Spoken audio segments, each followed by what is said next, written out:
Magandang araw sa inyo mga anak, mga apo, mga kaibigan. Ako si Elena. At ngayon, kailangan kong ikwento sa inyo ang isang bagay na matagal kong itinago sa aking dibdib. May mga gabi na kahit anong pikit ko ng aking mga mata, bumabalik pa rin ang alaala. Ang alaala ng gabing iyon. Ang gabing tila binasag hindi lang ang puso ko, kundi pati na rin ang aking pagkatao. Ito ay ang gabi ng kaarawan ng sarili kong apo, si Angela. Ang nag-iisa kong apong babae. Sa isang mamahaling kondominium sa Bonifacio Global City, napapalibutan ng kanyang mga mayayamang kaibigan at ng aming buong pamilya. Ang gabing iyon, ang sarili kong anak, ang aking dugo at laman na si Ricardo, at ang kanyang asawang si Veronica, ay tumayo lang doon at pinanood akong hiyain. Pinanood nila akong tratuhin na mas mababa pa sa isang kasambahay sa loob ng isang bahay na ako mismo ang tumulong magpundar. Ang lahat ng ito ay nagsimula sa isang maliit na regalo, isang regalong binalot sa pagmamahal. Hawak-hawak ko ang maliit na kahon na iyon. Nanginginig pa ang aking mga kamay, dala na rin siguro ng aking rayuma. O baka sa kaba. Inabot ko ito sa kanya at sinabi, "Maligayang kaarawan, apo." Kinuha niya ito. Tiningnan na para bang isang basura, at sa harap ng lahat ng kanilang bisita, sa gitna ng katahimikan ng buong silid, binitawan niya ang mga salitang tumatak sa aking kaluluwa hanggang ngayon. Sinabi niya, at naririnig ko pa rin ang bawat pantig, "Lola, itong regalong gawang kamay, ang mura naman tingnan. Ang mura naman tingnan, hindi lang yon." Ngumisi pa siya, at pagkatapos, tumawa siya. Isang tawang pilit. Isang tawang mapanlait. At ang pinakamasakit, sumunod ang tawa ng lahat. Ang malakas na halakhak ng aking anak na si Ricardo. Ang hagikgik ng aking manugang. Para silang isang koro na ang tanging awit ay ang aking kahihiyan. Hiya. Sa ating kultura, ang hiya ay isang bagay na mas mabigat pa sa kamatayan. Nang gabing iyon, naramdaman ko ang bawat gramo ng bigat nito. Naramdaman kong lumiit ako, hanggang sa maging mas maliit pa sa alikabok sa ilalim ng kanilang mga mamahaling sapatos. Ang kahihiyan na iyon, halos pumatay sa akin. Dahil hindi ito galing sa isang estranghero, galing ito sa kanila, sa pamilya ko. Ang mga taong dapat sana ay aking karangalan, ay siya pang naging sanhi ng aking pinakamalaking kahihiyan. Sila ay nagpakita ng isang katangiang hindi ko akalain, ang pagiging walang utang na loob. Hiya, ang hindi nila alam, ang hindi nila pinansin, ay ang kwento sa likod ng murang regalong iyon. 3 linggo. 3 linggo ng halos hindi pagtulog. 3 linggo kung saan ang bawat tahi, bawat ganchilyo ay sinamahan ng sakit mula sa aking mga daliring may rayuma. Sa gabi, kapag ang lahat ay tulog na, ako'y gising. Nakaupo sa aking tumba-tumba, dahan-dahang binubuo ang 2 maliliit na manika na kamukha niya at ng kanyang mapapangasawa. Bawat hibla ng sinulid ay may kasamang panalangin. Panalangin para sa kanyang kaligayahan. Panalangin para sa isang magandang kinabukasan. Ako, na sa buong buhay ko, sinikap maging ang ilaw ng tahanan. Kahit sa sarili ko na lang na pamamahay. Sinigurado kong ang bawat kailangan nila mula sa kanilang pag-aaral hanggang sa mga luho nila ay naibibigay. Ako ang laging nandyan, ang laging sumasalo, ang laging nag-aabot. Ngunit para sa kanila, ako ay naging isang anino na lang, isang parte ng muebles na nandyan lang. Pero hindi na talaga nakikita. Naging nag-iisa ako sa gitna ng sarili kong pamilya. Walang pakialam. Ganoon ang turing nila sa akin. Ang lahat ng sakripisyo ko para sa kanila ay obligasyon ko lang. At ang regalong iyon, ang regalong gawa sa dugo, pawis at pagmamahal, ay para sa kanila basura. Doon ko napagtanto, hindi nila ako nakikita bilang isang ina o isang lola. Nakikita nila ako bilang isang bangko, isang ATM na walang limitasyon. At nang gabing iyon sa kanilang mga mata, ang halaga ko ay kasing mura ng regalong aking ibinigay. Siguro, para sa kanila, Handa na akong itapon. Wala na akong silbi. Pero may isang bagay na hindi nila alam. Isang napakalaking sikreto. Habang naglalakad ako palabas ng kondominium na yon, dala-dala lamang ang aking pitaka at ang basag kong puso, alam kong may alas ako. Mayroon akong isang trump card. Akala nila, isa lang akong matandang babae na Pag-uwi ko ng gabing iyon mula sa party, ang katahimikan ng aking bahay sa Quezon City ay parang isang dagat na nagpapalunod sa akin. Ang bawat sulok, ang bawat anino ay may dalang alaala ni Jaime. At sa katahimikang iyon, ang tanging umuugong sa aking isipan ay ang halakhak nila. Ang tawa ng aking anak, ang tawa ng aking manugang, ang tawa ng aking apo. Paulit-ulit, parang sirang plaka na walang katapusan. Ang sakit sa aking mga kasukasuan ay wala sa kalingkingan ng sakit na nararamdaman ko sa aking dibdib. Isang sakit na hindi kayang gamutin ng kahit anong tableta. Binuksan ko ang aking laptop. Ang asul na liwanag mula sa screen ay tila malamig at walang pakiramdam. At doon ko nakita isang email galing kay Angela. Sa isang sandali, umasa ako. Baka isang paghingi ng tawad, baka isang paliwanag. Ngunit ang pag-asang iyon ay kasing bilis na nawala ng pagbukas ko ng mensahe. Hindi ito isang liham ng pasasalamat. Ito ay isang listahan ng mga utos. Nakalakip ang mga kontrata mula sa iba't ibang wedding suppliers. Ang caterer, ang florist, ang decorator. At sa dulo ng bawat kontrata, isang malamig na pangungusap para sa inyong pirma at pagbabayad, Lola. Walang pakiusap, walang paki. Isang utos na para bang ako ay kanilang personal na ingat-yaman. Pero ang pinakakirot ay ang bahagi tungkol sa aming bahay sa Batangas, ang aming munting paraiso. Ang lugar kung saan ko isinaboy ang mga abo ni Jaime para maging kaisa siya ng dagat na kanyang minamahal. Sa email, kaswal na sinabi ni Angela na magsisimula na raw ang renovations sa susunod na buwan. At ang mga luma kong gamit, kailangan na raw alisin. Mga luma kong gamit.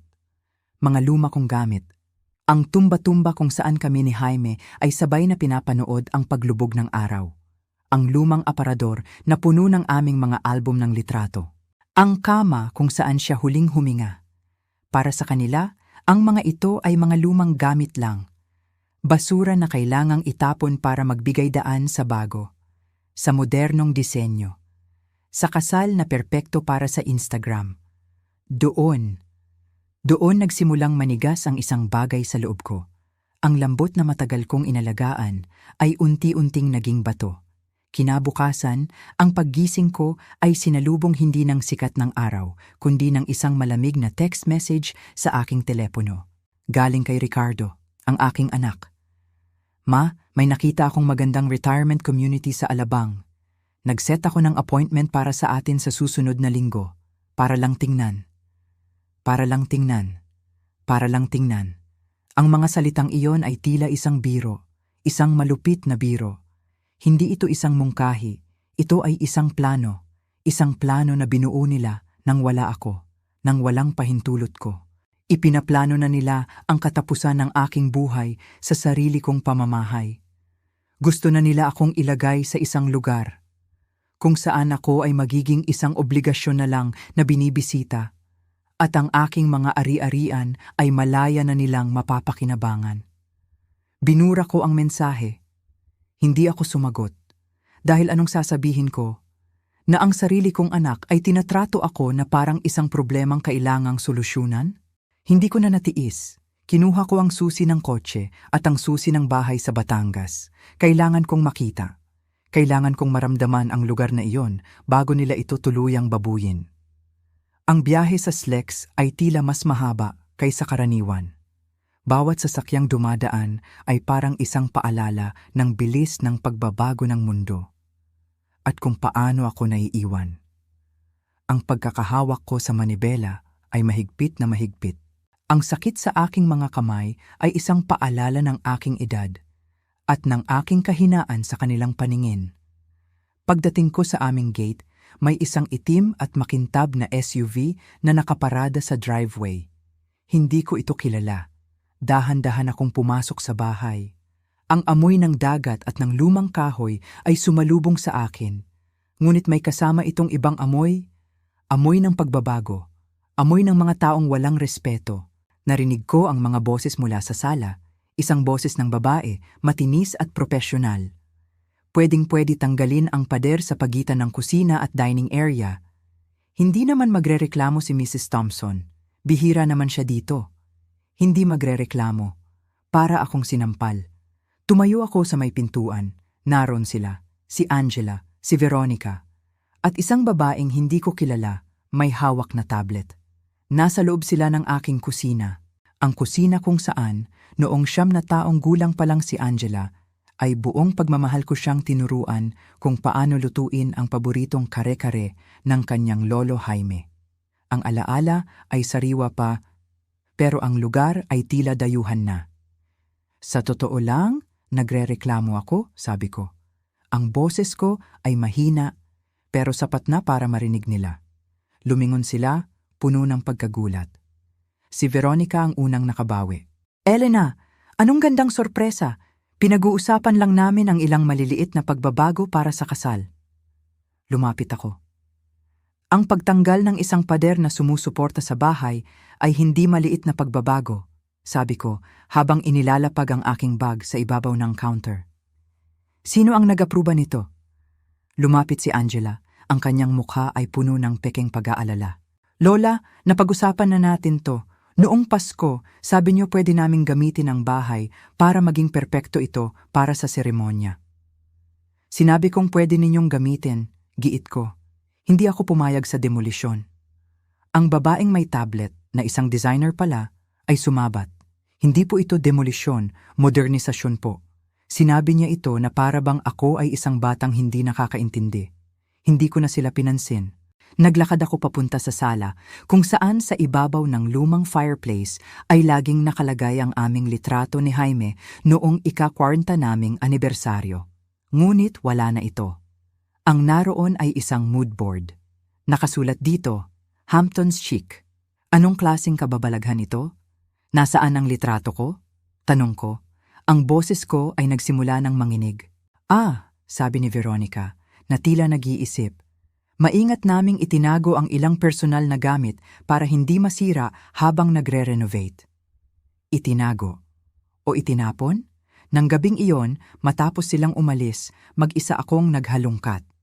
Sa garahe, sa isang madilim na sulok, nakita ko ang 3 kahon.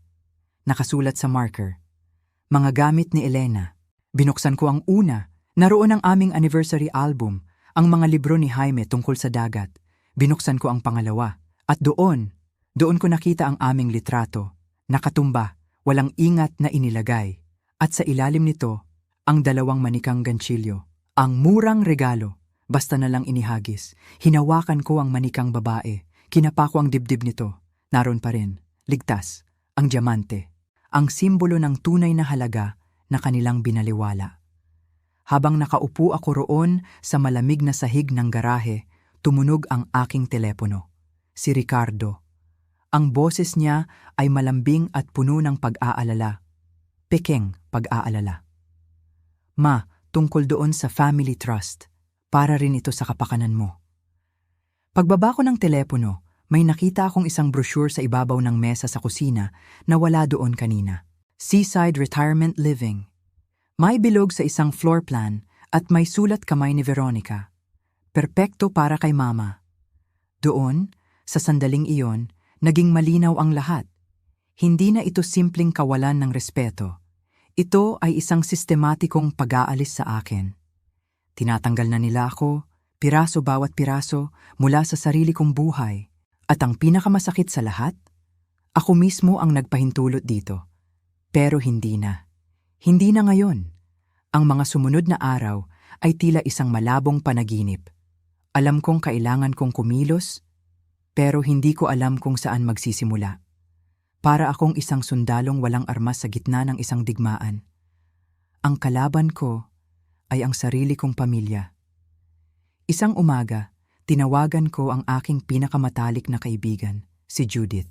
Si Tita Judy ninyo, 50 taon na kaming magkaibigan, mula pagkadalaga hanggang sa pareho na kaming mga lola. Siya ang aking takbuhan, ang aking kakampi. Nagkita kami sa aming paboritong kafe sa Greenbelt. Habang ikinukwento ko sa kanya ang lahat, mula sa party hanggang sa mga kahon sa garahe, nakita ko ang pagbabago sa kanyang mukha. Mula sa awa, naging pag-aalala. At sa huli, galit. Itinigil niya ang pagkain ng kanyang ensaymada at tiningnan ako ng diretso sa mata. Elena, sabi niya, ang boses niya ay seryoso. Hindi na ito simpleng kawalan ng respeto. Ito ay isang plano. Sistematiko nilang ginagawa ito para makontrol ang mga ari-arian mo. Kinilabutan ako dahil ang mga salitang iyon ay ang mismong mga salitang nabubuo sa aking isipan. Tinanong niya, binanggit ni Ricardo ang isang family trust, tama? Tumango ako. Siyempre, kapag nailipat na ang mga property mo sa isang trust na siya ang may control, bibigyan ka na lang niya ng allowance mula sa sarili mong pera. Para kang bata na binibigyan ng baon. Ang larawan na iyon ay tila isang sampal sa aking pagkatao. Tinanong ka na ba niya para sa power of attorney? Muli akong tumango, nahihiya.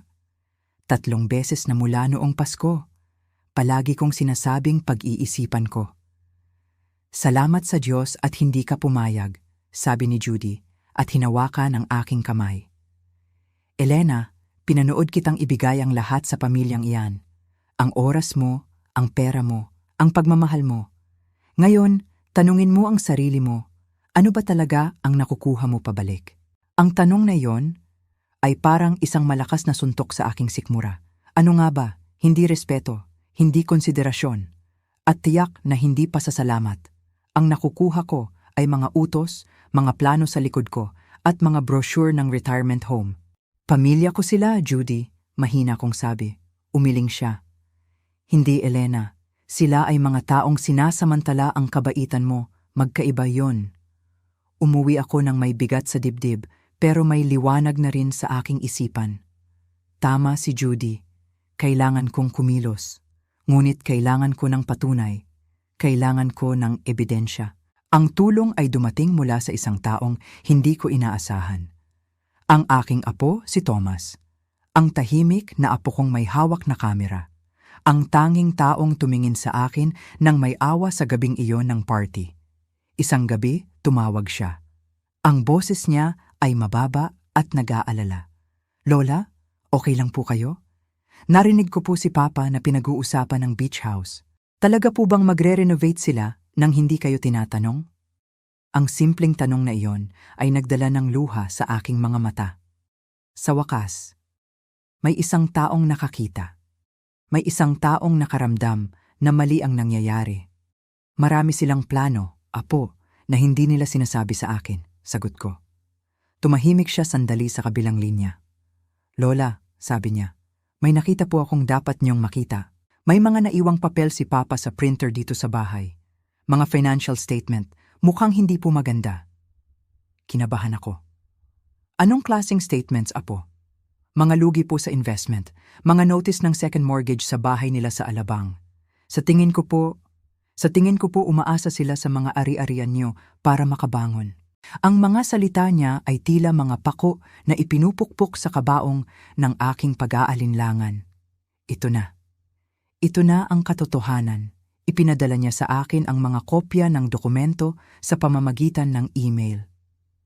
Habang binabasa ko ang mga numero, ang mga malalaking halaga na negatibo, ang mga babala mula sa bangko, lahat ay nagkatugma.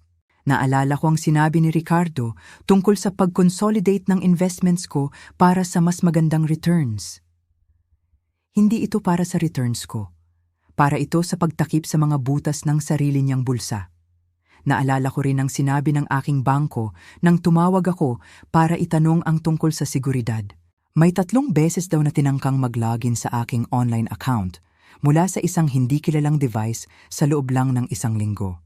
Ang pamilya ko, ang sarili kong anak, ay sinusubukang nakawin ang perang pinaghirapan namin ni Jaime. Nang gabing iyon, hindi ako makatulog. Ang lahat ng piraso ng puzzle ay buo na sa aking isipan. Ang pagmamadali sa kasal ni Angela, hindi ito dahil sa pag-ibig. Ito ay dahil kailangan nila ng isang malaking kaganapan para makahingi ng pera at magpakitang gilas. Ang pagpipilit na ipasok ako sa retirement home, hindi ito dahil sa pag-aalala. Ito ay para maalis ako sa eksena at malaya nilang makontrol ang lahat. Ang lahat ng kanilang mga kilos, bawat matamis na salita ni Veronica, bawat peking pag-aalala ni Ricardo, ay bahagi ng isang malaking plano. Isang plano na ang layunin ay salbahin ang kanilang mga sarili, kahit pa ang kapalit nito ay ang aking kapakanan at dignidad. Naalala ko ang mga manika, ang mga manikang hawak-hawak ni Angela sa pagitan ng dalawang daliri, na para bang isang maruming basahan. Hindi niya alam na ang hawak niya, ang murang regalong iyon, ay naglalaman ng isang diamante na kayang bayaran ang buong kasal niya. Kung sana ay nag-abala siyang tumingin ng mas malalim. Tumingin sa kabila ng panlabas na anyo. At doon, habang nakahiga sa dilim, napagtanto ko ang isang bagay. Marahil, panahon na rin para itigil ko ang pagtingin ng mas malalim sa kanila. Panahon na para itigil ko na ang paghahanap ng kabutihan na marahil ay matagal nang nawala. Panahon na para tanggapin ko sila, para sa kung ano talaga sila. At panahon na para lumaban. Kinaumagahan, paggising ko, wala na ang bigat. Wala na ang pag-aalinlangan. Ang naroon ay isang malinaw at matatag na determinasyon. Para akong isang taong naligaw sa gubat sa loob ng maraming taon at sa wakas ay nakakita na ng daan palabas. Ang unang ginawa ko ay hanapin ang lumang business card na ibinigay sa akin ni Jaime noon. Ang card ni Attorney Marcus Reyes. Isang abogado na hindi lang matalino kundi higit sa lahat mapagkakatiwalaan. Isang kaibigan ng aking yumaong asawa. "Tita Elena," sabi niya sa telepono, halatang nagulat sa aking tawag. "Matagal na rin tayong hindi nagkikita. Kamusta na po kayo?"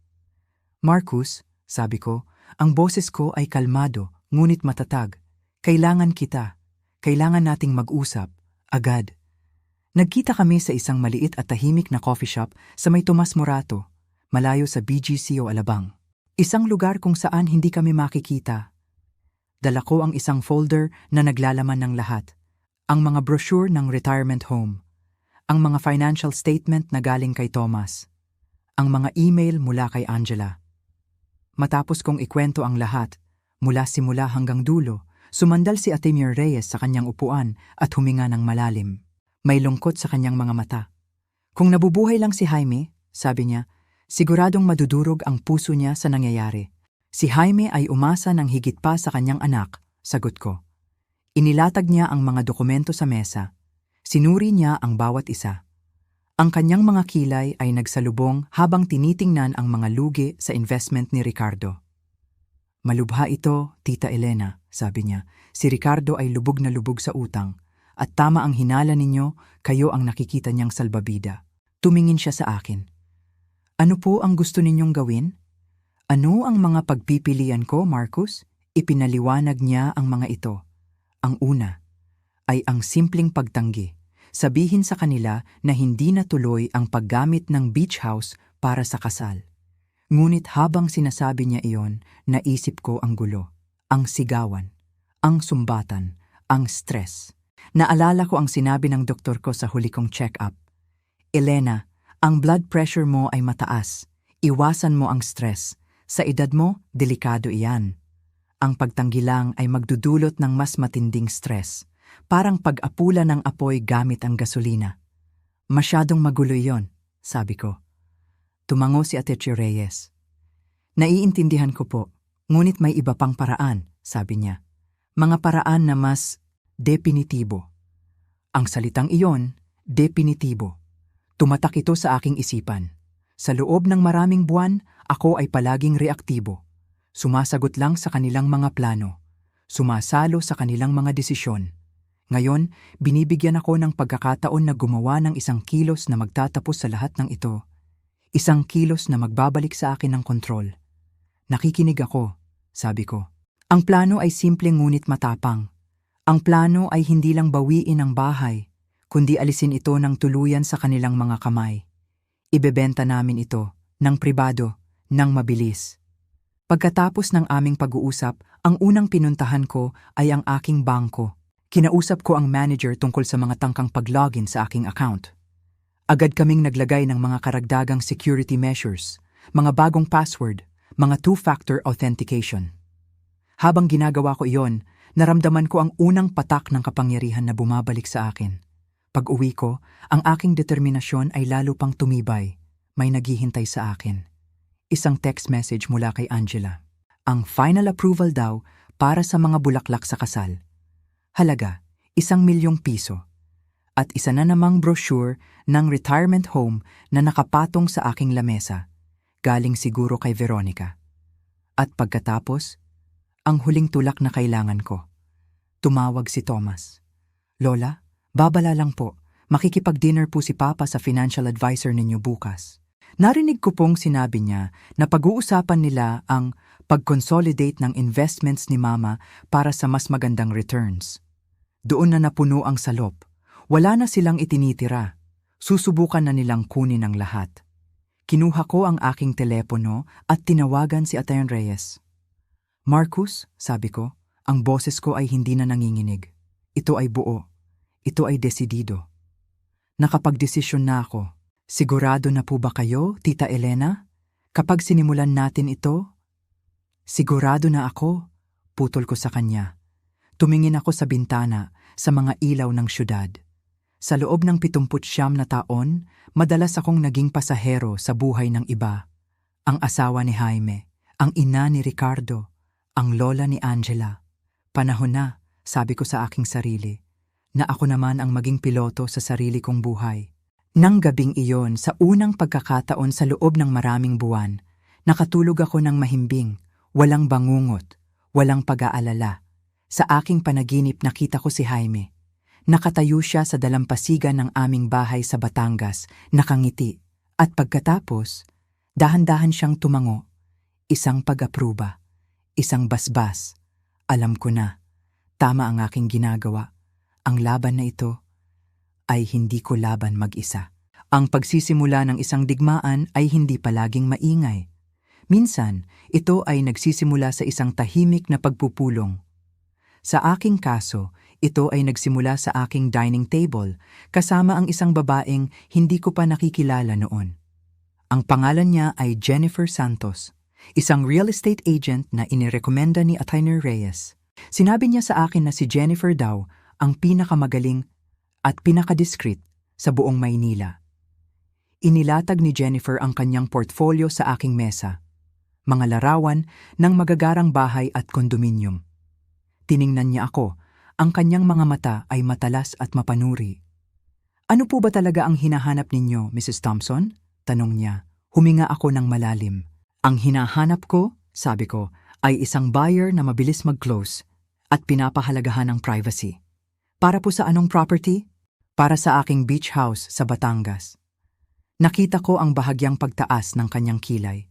Isang bahay sa tabing dagat sa ganoong lokasyon. Madalas ay inaabot ng maraming buwan bago maibenta. Naiintindihan ko po ang normal na proseso. Sabi ko, inuunahan na siya. Pero ang sitwasyong ito ay iba. Tinitigan ako ni Jennifer. Tila nababasa niya ang mga bagay na hindi ko sinasabi. Ang lungkot, ang galit, ang pangangailangan na kumilos ng mabilis. Tumango siya. Mayroon po akong ilang kliyente na matagal nang naghahanap ng property sa eksaktong lugar na iyan. Kung pribadong bentahan, mas mapapabilis po natin ang lahat. Gaano kabilis? Tanong ko. Kung tama ang buyer at may sapat na motibasyon, marahil ay 45 araw, baka mas mabilis pa. 45 araw. Ang kasal ni Angela ay wala pang 3 buwan mula ngayon. Perpekto. Sige, sabi ko. Simulan na natin. Kinahapunan, nag-drive ako papuntang Batangas. Mag-isa. Ito na marahil ang huling pagkakataon na pupunta ako roon bilang may-ari. Ang bahay ay nakatayo pa rin doon, tulad ng dati. Ang kulay abo nitong kahoy ay saksi sa 40 taon ng kasaysayan ng aming pamilya. Pumasok ako at nilibot ang bawat silid. Ang bawat sulok ay may kwento. Dito sa sala, unang natutong maglakad si Ricardo. Sa may dalampasigan sa ibaba, gumawa ng mga sandcastle si Tomas noong siya ay 6 na taong gulang. Dito mismo sa terrace, ginanap ang 16 na kaarawan ni Angela na may malaking bonfire sa tabing dagat. Mga alaala, Napakaraming alaala. Ngunit ang mga alaala ay nabahiran na ng kasalukuyan. Sa master's bedroom, nakita ko ang mas maraming ebidensya ng kanilang mga plano. Mga sampol ng tela para sa bagong kurtina. Mga sampol ng pintura na nakadikit sa pader.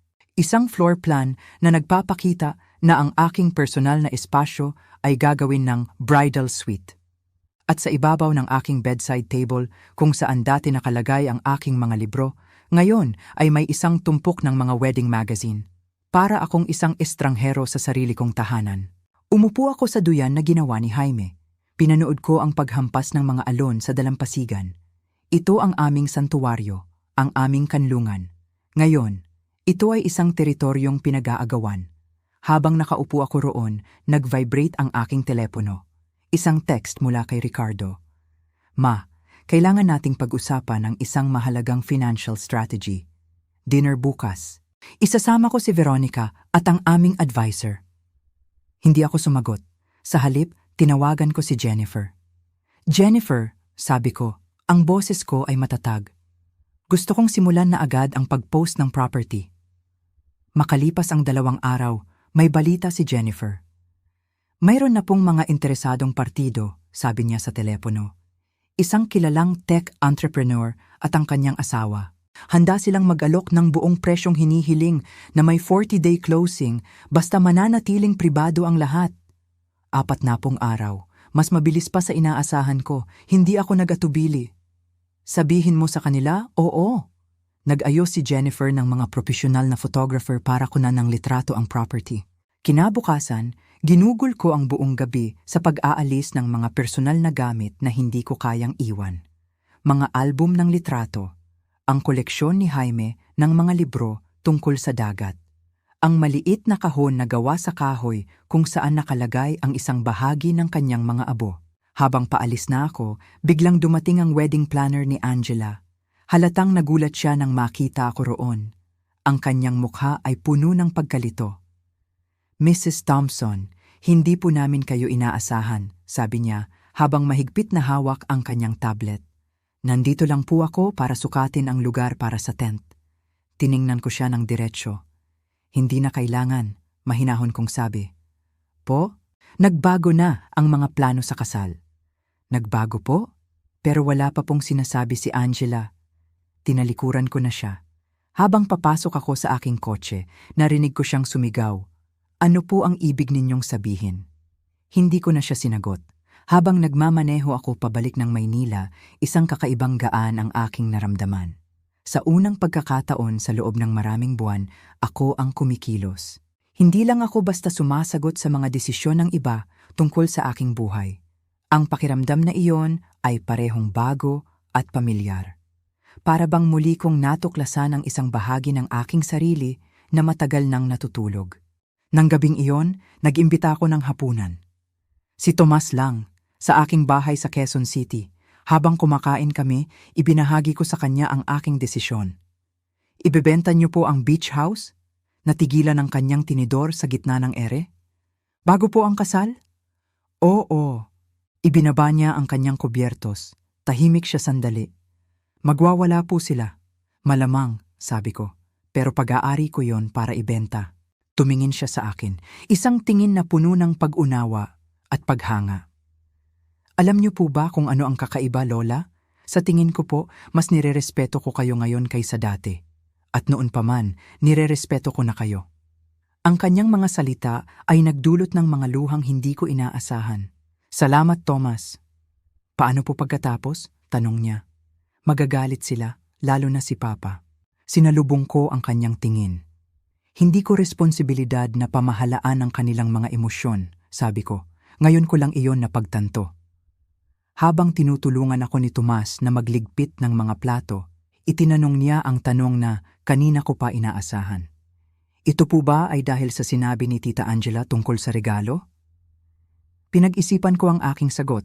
Ito ay dahil sa kung ano ang isiniwalat ng sandaling iyon, sabi ko. Tungkol sa kung paano nila ako tinitingnan. Tungkol sa kung ano ang kanilang pinapahalagahan. Hinugasan ko ang isang plato, pinapanood ang pag-ikot ng tubig sa lababo.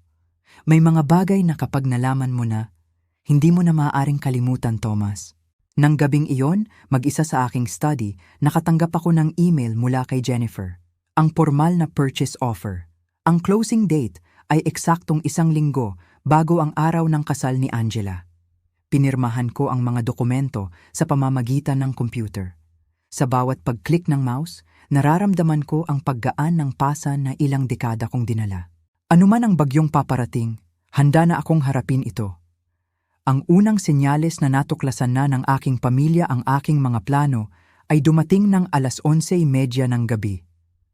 Ang aking telepono na tahimik sa loob ng ilang araw ay biglang sumabog sa mga notifikasyon.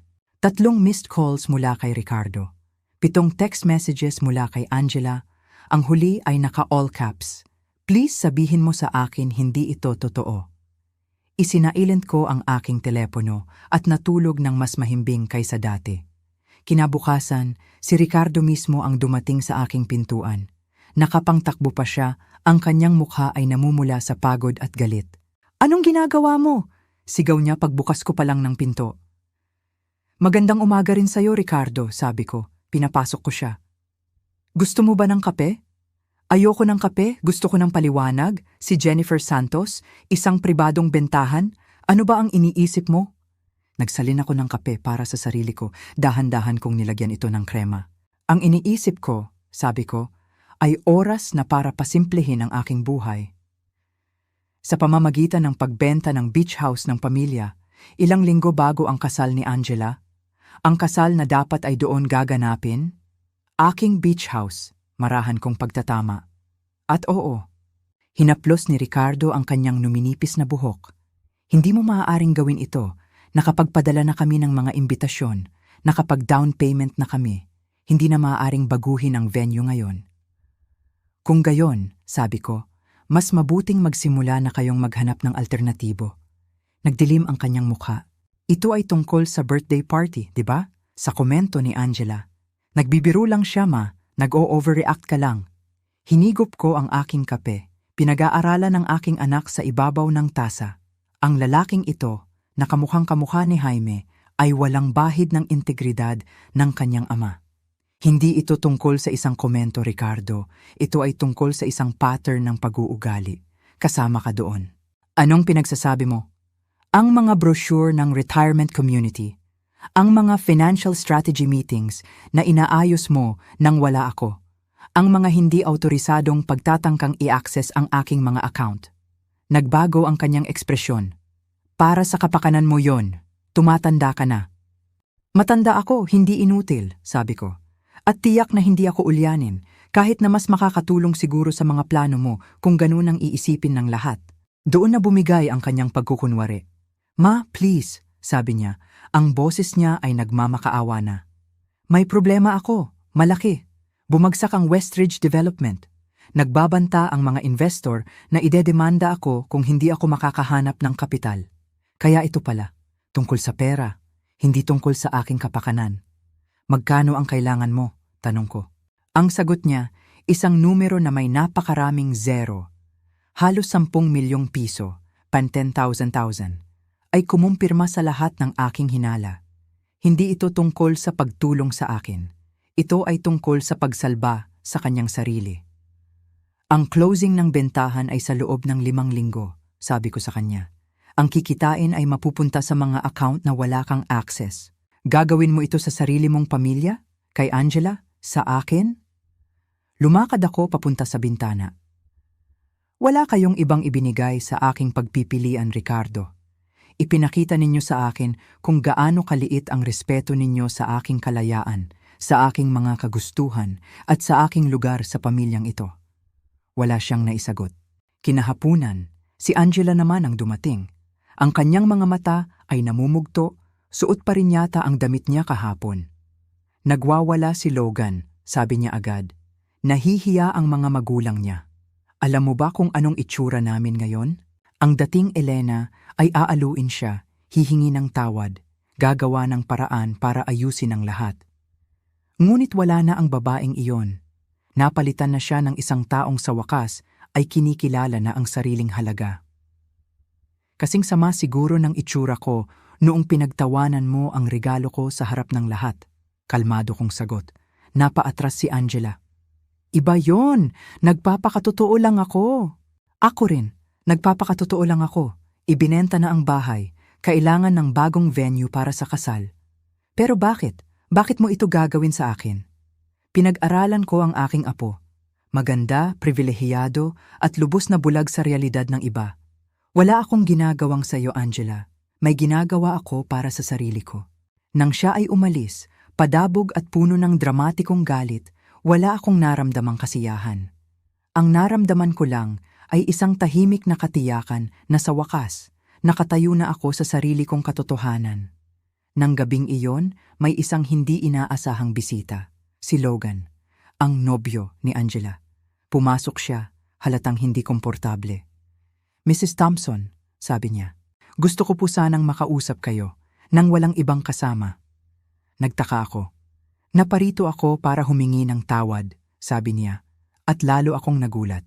Sa pagtawa ko po sa regalo ninyo, walang respeto po yon. Pinag-aralan ko siya, hinahanap ang manipulasyon sa likod ng kanyang mga salita. Bitumingin ako sa kanya, hinahanap ang anumang bakas ng pagkukunwari. Bakit ngayon lang? Yumuko siya, tila nahihiya sa kanyang mamahaling sapatos. Dahil ngayon ko lang po nakikita ang lahat ng malinaw. Ang reaksyon po ng lahat sa desisyon ninyo, ipinakita nito sa akin ang isang panig ng pamilyang ito na hindi ko napapansin dati. Sa unang pagkakataon, may nakita akong katapatan sa binatang ito. Isang pagkilala, marahil, sa mundong kanyang papasukin. Ang masusing pagmamasid ay isang kakayahang hindi gaanong napapahalagahan, sabi ko sa kanya. Tumango siya at tumayo na para umalis. Para na rin po sa kaalaman ninyo, Mrs. Thompson, sabi niya bago tuluyang lumabas. Sa tingin ko po, naiintindihan ko kung bakit ninyo ito ginagawa. Pagkaalis niya, tinawagan ko si Atty. Reyes para kumpirmahin na tuloy pa rin ang bentahan ayon sa plano. Anuman ang emosyonal na bagyong namumuo sa aking pamilya, ang aking kurso ay nakatakda na. Ang aking barko ay hindi na maaaring ibalik. 3 linggo bago ang nakatakdang closing date, tumawag si Jennifer Santos na may hindi inaasahang balita. Gusto pong pabilisin ng mga buyer ang timeline, sabi niya. 10 araw. Ibig sabihin, ang bentahan ay makukumpleto 3 linggo bago ang petsa ng kasal ni Angela. Mas lilikha ito ng matinding krisis para sa kanila. Alam ko ang posibleng kahihinatnan, pero hindi ako nag-atubili. Sabihin mo sa kanila, oo. Nang gabing iyon, inanyayahan kong maghapunan si Tomas. Alam kong kailangan ko ng kahit isang kakampi sa gitna ng kaguluhang tiyak na susunod. Mas mapapaaga ang bentahan, sabi ko sa kanya habang kumakain kami ng paborito niyang roasted chicken. Sa susunod na linggo na. Ibinaba niya ang kanyang tinidor. Ang bilis po, desidido talaga kayo. Ito ang tama. Tiningnan ko ang aking apo. Ikaw pa lang ang sinasabihan ko nito. Bakit po ako?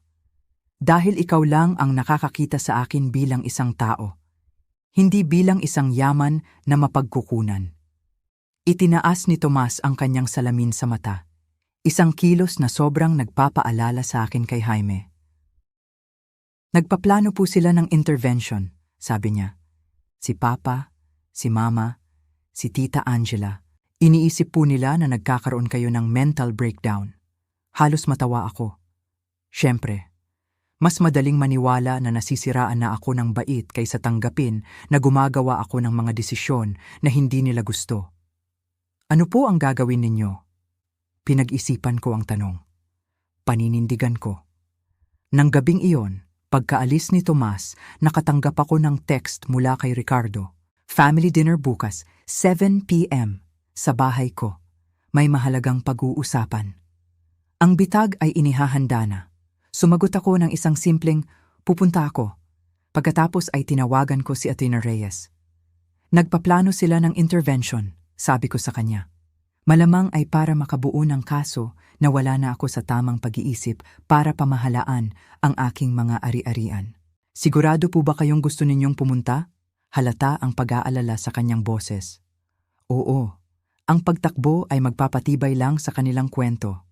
Kinagabihan, Nagbihis ako ng may espesyal na pag-iingat, isang navy blue suit na laging hinahangaan ni Jaime. Mga perlas na hikaw, bahagyang kolorete. Ang babae sa salamin ay mukhang desidido, may malinaw na mga mata, hindi mukhang nalilito o wala sa sarili. Ang bahay nila Ricardo sa Alabang ay maliwanag na parang isang entablado. Sa bintana, nakita ko silang nag-aabang. Si Ricardo na hindi mapakali. Si Veronica na nag-aayos ng pagkaing walang kakain. Si Angela na kunwaring nagpupunas ng luha. Si Tomas lang na nakatayo sa isang tabi, ang tila hindi komportable sa palabas. Nag-doorbell ako. Binuksan ito ni Ricardo, ang kanyang ngiti ay hindi umabot sa kanyang mga mata. "Ma, salamat sa pagdating. Nag-aalala na kami." Tumahimik ang sala pagpasok ko. Sa coffee table, nakalatag ang mga brochure ng retirement communities, mga business card ng mga abogado, at ang pinakamalaking ebidensya, mga blankong power of attorney documents. "Elena," lumapit si Veronica, ang kanyang boses ay puno ng pekeng pag-aalala. "Nandito kami dahil mahal ka namin." "Talaga ba?" Inilapag ko ang aking bag. "Nakakatuwa naman." Tumikhim si Ricardo. "Ma, nag-aalala kami sa mga desisyon mo kamakailan. Mukhang padalos-dalos at posibleng makasama sa'yo." "Ang ibig mong sabihin, ang pagbebenta ng sarili kong ari-arian?" "Eksakto," sabat ni Angela. 3 linggo bago ang kasal ko, ang sama at walang katuturan.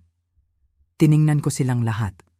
Ang mga taong ito na nagsasabing, "Mahal ako," habang sistematikong binabaliwala ang aking pagkatao. Hindi ako sang-ayon. May katuturan na alisin ko ang sarili ko sa mga sitwasyon kung saan hindi ako nirerespeto. Nagkatinginan si Ricardo at Veronica. "Ma, ang stress at edad ay maaaring makaapekto sa pag-iisip. Nagmumungkahi lang kami ng ilang proteksyon." "Proteksyon para kanino, Ricardo? Sa akin o sa iyong mga pinansyal na interes?" Natahimik ang buong silid. Mula sa kanyang sulok, hindi napigilan ni Thomas ang isang maliit na ngiti. "Alam ko ang tungkol sa bumagsak na development," patuloy ko. "Ang second mortgage, ang utang sa credit card. Alam kong sinusubukan ninyong i-access ang aking mga account." Namutla ang mukha ni Ricardo. "Sinong nagsabi sa'yo?" "Mahalaga pa ba kung sino? Ang mahalaga ay inakala ninyong kaya ninyo akong manipulahin sa halip na humingi na lang ng tulong." Lumapit si Veronica. "Elena, halatang nalilito ka. Ngayon lang ako naging ganito kalinaw," putol ko sa kanya. "Ang bahay ay mabebenta sa susunod na linggo. Ang kikitain ay mananatili sa ilalim ng aking kontrol. At itong palabas na inayos ninyo, pinapatunayan lang nito na tama ang naging desisyon ko." Tumayo ako at kinuha ang aking bag. "May mga appointment ako sa aking doktor at abogado bukas. Pareho nilang idodokumento ang aking katinuan, kung sakaling may nag-iisip sa inyo na magsampa ng kaso." Habang naglalakad ako papunta sa pinto, sumigaw si Angela, ang kanyang boses ay nanginginig. "Paano na ang kasal ko?" Humarap ako sa huling pagkakataon. Tiningnan ko silang lahat. "Paano na ang dignidad ko?"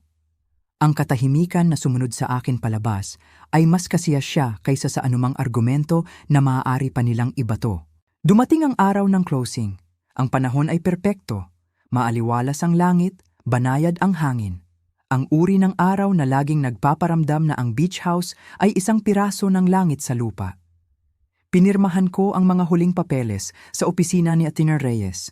Ang kanyang presensya ay nagbibigay ng parehong legal na seguridad at moral na suporta. "Congratulations," sabi niya habang tinatapos ko ang huling pirma. "Ang pera ay maililipat na sa aking account bago matapos ang araw." Wala akong naramdamang tagumpay, kundi isang halo ng lungkot at kalayaan. 40 taon ng mga alaala ngayon ay pag-aari na ng iba. Ngunit ang aking kinabukasan ay nananatiling matatag sa aking mga kamay. Nang gabing iyon, dumating si Tomas para sa hapunan. Inabutan ko siya ng isang sobre. "Ano po ito?" tanong niya, at binuksan ito para makita ang isang tseke na may pangalan niya. "Maaari mo at tatanggapin mo." Hinawakan ko ang kanyang kamay. Laging sinasabi ni Lolo Jaime mo na may mata ka ng isang alagad ng sining. Gugustuhin niyang suportahan ang iyong passion. Mabilis na kumurap si Thomas. Alam po ba ito ni Papa? Hindi. At wala na siyang pakialam doon, sabi ko. Ikaw lang ang nakakita sa akin, Thomas. Ikaw lang ang nagabalang tumingin sa ilalim ng ibabaw. Gaya ng inaasahan, ng gabing iyon, sumabog muli sa notifikasyon ang aking telepono. Ang balita tungkol sa natuloy na bentahan ay kumalat na. Ang voicemail ni Ricardo ay malamig at propesyonal.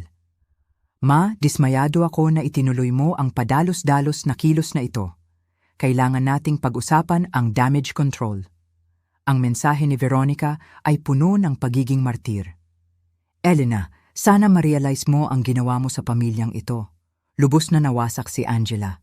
Si Angela mismo ay nagpadala ng 16 na sunod-sunod na hysterical na text na nagtapos sa, "Sinira mo ang buhay ko at kasalanan mo ang lahat."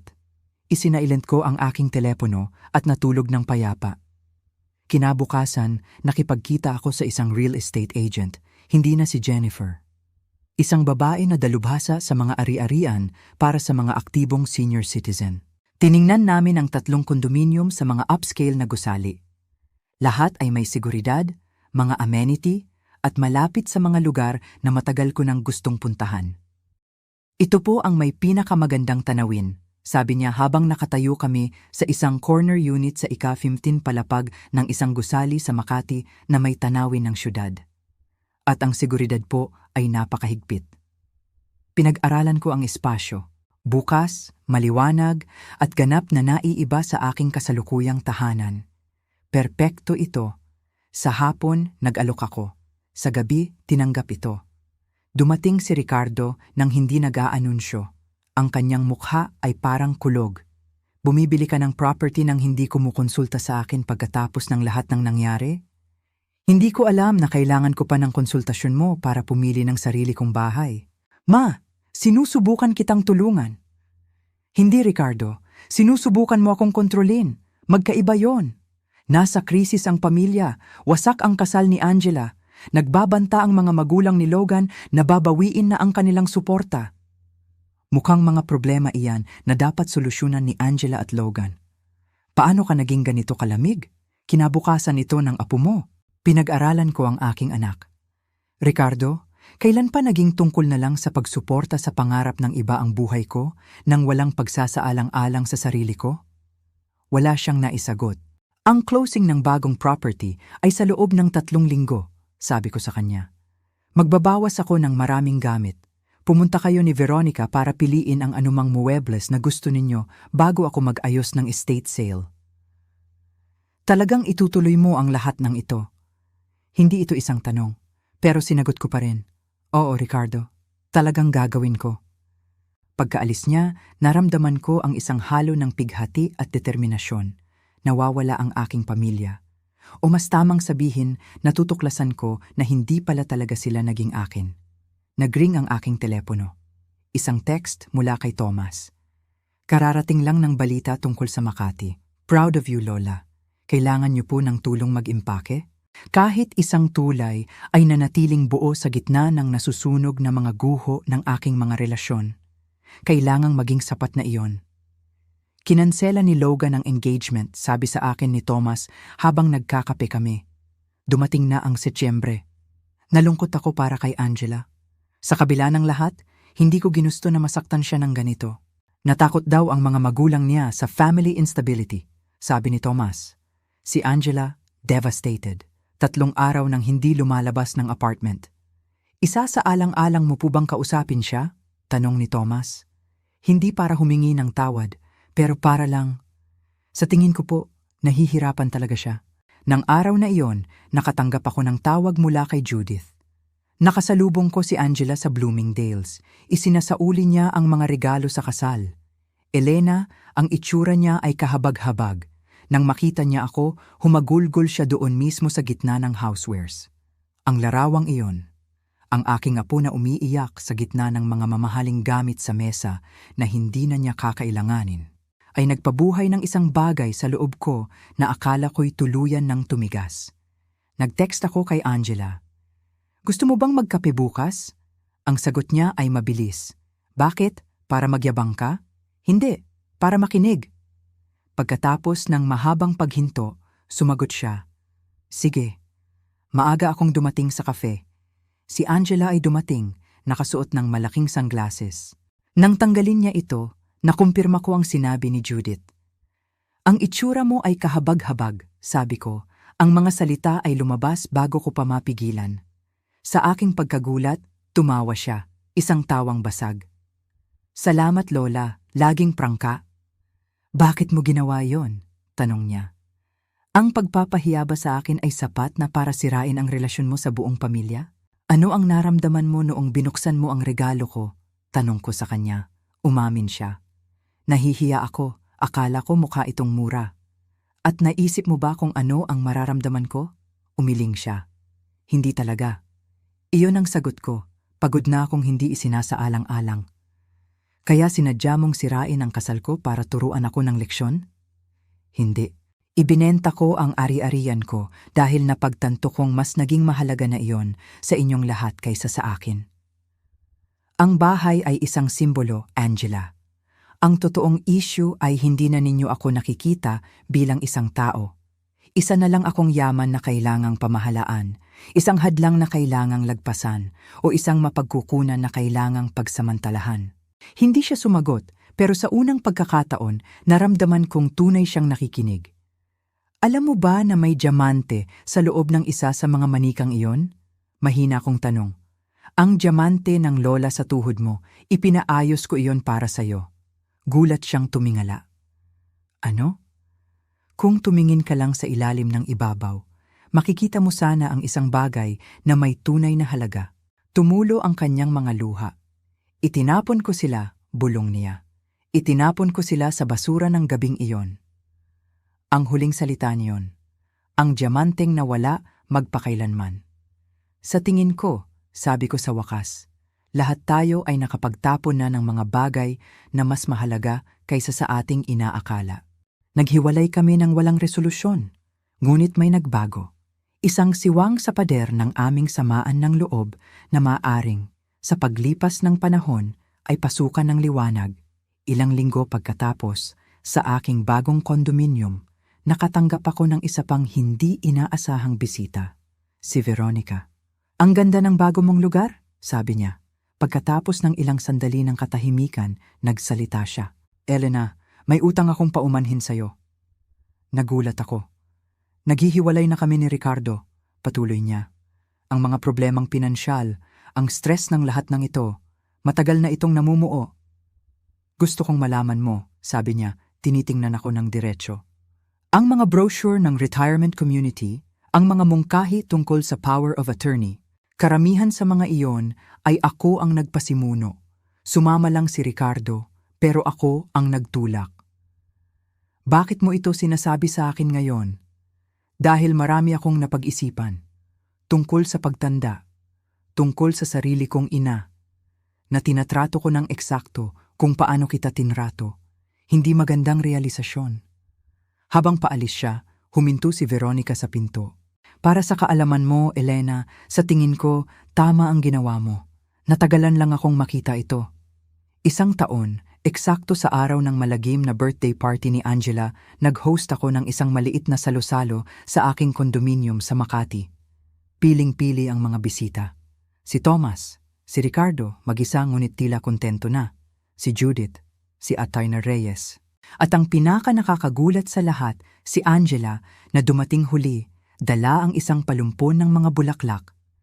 Ang aking tahanan ay sumasalamin sa aking bagong buhay.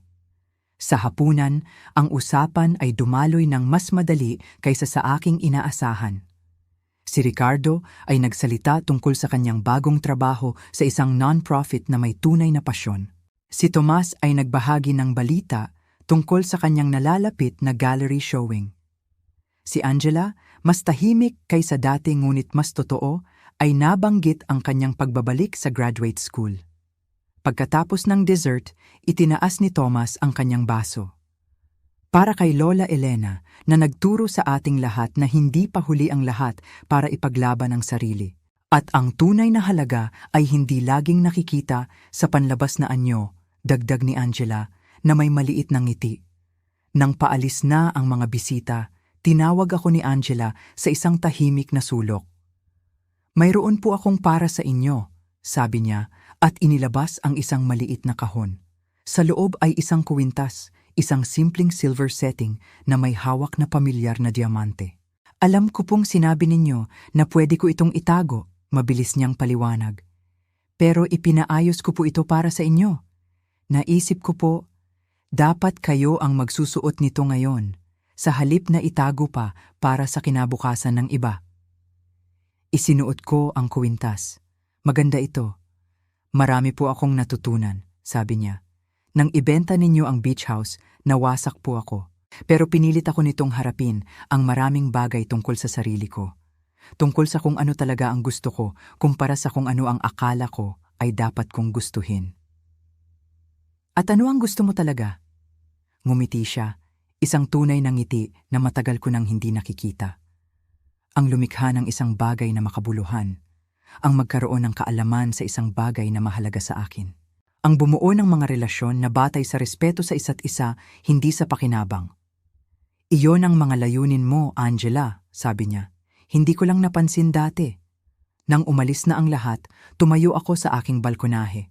Ang bagong kuwintas na diamante ay malamig sa aking balat. Ang mga ilaw ng syudad ay sumasalamin sa kadiliman. Ang beach house ay wala na. Ang pamilyang dati kong kilala ay nabago ng tuluyan. Ang mga relasyong aking pinagkatiwalaan ay nasira, sinuri at bahagyang muling itinayo sa mga bagong pundasyon. Walang nanatiling pareho, ngunit lahat ay naging mas totoo. Sa refleksyon sa salamin ng pinto ng aking balkonahe, nakita ko ang isang sulyap sa aking sarili. Matuwid ang likod, malinaw ang mata, hindi nakokompromiso. Ang babaeng nakatingin sa akin ay hindi na ang mapagbigay na lola o ang nasaktang matriarch. Siya ay isang bagong tao. Isang taong natuklasan sa edad na 79 na ang mga hangganan ay hindi pagiging makasarili kundi kinakailangan. Na ang respeto ay hindi nabibili ng ari-arian. Na ang tunay na pamilya ay nabubuhay kahit na alisin ang lahat ng pagkukunwari. Hinawakan ko ang diamante sa aking lalamunan. Isang bato na naglakbay sa isang komplikadong paglalakbay mula sa pagtanggi hanggang sa pagbabalik. Tulad ko, ito ay binaliwala batay sa kanyang panlabas na anyo. Tulad ko, ang tunay na halaga nito ay kalaunang nakilala. Mula sa aking balkonahe, tanaw ko ang buong syudad. Sa isang lugar doon, nakatayo ang aking dating tahanan. Sa malayo, ang beach house ay nagho-host na ng mga bagong pagtitipon. At dito, sa hindi inaasahang kabanatang ito ng aking buhay, sa wakas ay isinusulat ko na ang sarili kong kwento. Hindi bilang isang sumusuportang karakter sa salaysay ng iba, kundi bilang bida ng sarili kong buhay. Hindi lahat ng mahalaga ay nawala. Ang ilang kayamanan ay nabawi, at ang iba na mas mahalaga pa ay natuklasan sa unang pagkakataon. Hindi ito ang inaasahan kong katapusan. Ito ay mas mabuti. Mas mahirap, mas malinaw, mas tapat. Ito ay akin. Salamat sa pakikinig. Huwag kalimutang mag-subscribe at i-share ang inyong kwento sa comments. Mahalaga ang inyong boses.